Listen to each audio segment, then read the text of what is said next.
My name's Alex Lee. I'm the producer of Doki Doki Universe. Let's start by talking about the PS4 and what your thoughts are on the console. Yeah, I mean, for a game like Doki, which maybe is a simple-looking game in some ways, it's still very useful to have the PS4 around. I think it looks great on the system.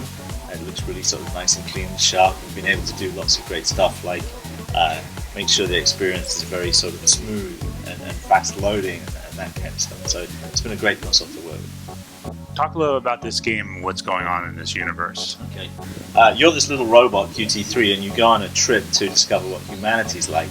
And you do this because, well, no one really likes you, and they've kind of ignored you. And so this little robot has a friend, alien Jeff, who takes him on a journey to understand what it means to be more human, and hopefully then they'll like you.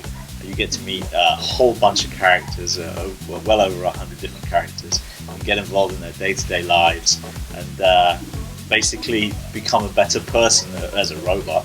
And that, in conjunction with these sort of fun personality quizzes, allows you to be involved in that process of humanity. So as the robot goes on a journey to learn what it's like to be a human, the game goes on a journey to understand what kind of person you're like, and you get to find out about yourself too. Can you talk about the actual gameplay experience? Yeah, it's broken into 3 different pieces. There's a sort of almost an adventure mode where you go on a story and talk to those characters and help them. There's a second piece where you take quizzes, and then there's a third and final piece. This is part of the game. This is what the regular game looks like right here. And then there's a third piece which is about sending messages to your friends on Facebook. When it comes to the PS4, what are your thoughts about the showcasing that it's doing for independent games? I think that I mean it's great to see. Like I think it proves a point that technology has come to a point where we can enable small teams and studios to build what they want rather than have to rely on enormous teams.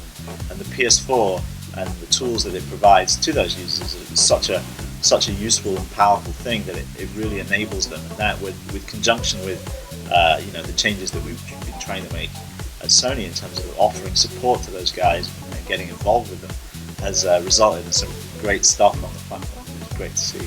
What's the background on this development studio? It's a small studio. It's based in Berkeley, in Northern California. It's about 12 people, and I think that the testament here to those guys is that this is not only a PlayStation 4 game, but a PS3 and a Vita game as well, and those mobile components.